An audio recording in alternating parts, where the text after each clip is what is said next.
This year, Apple's iPhone lineup is a little different.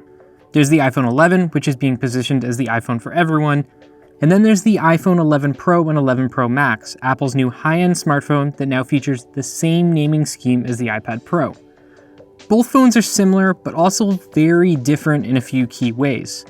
For example, the iPhone 11 Pro and the iPhone 11 Pro Max feature a 3-camera array that includes a wide-angle shooter. The iPhone 11, on the other hand, still features a wide-angle camera lens but lacks the Pro's third telephoto camera.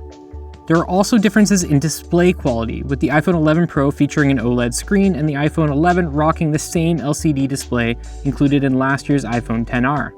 There's the same size difference as last year between the trio of devices, with the Max being my favorite since I prefer smartphones with larger displays. Regarding the iPhone 11 Pro and the iPhone 11 Pro Max specifically, the overall design is very similar to last year's XS series, only with a matte rear that's probably my favorite aesthetic change to the iPhone in years. It helps prevent dust and grease from covering the rear of the smartphone, and this isn't something I've seen from any other modern flagship this year or even in the last few years.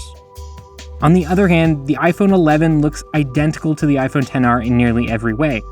The only change is the dual cameras and the new Sizable camera bump that for some reason is the same size as the Pros despite only featuring 2 shooters. There are also 2 new colors, purple and green. The purple color is great and it's definitely my favorite, it just really stands out. Speaking of the Pro's rear 3-camera array, it's not exactly as attractive as it could be. I'm sure I'll get used to it, but as it stands right now, it's a little unsightly. The main question surrounding Apple's iPhone 11 and 11 Pro is if the higher end version is worth the extra price tag. Based on my first impressions, both phones offer very similar features. With that in mind, I still really need to spend more time with the iPhone 11 series before passing final judgment.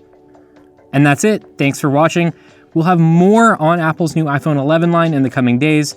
Also, be sure to check out our coverage of Apple's fall hardware keynote on MobileSyrup.com.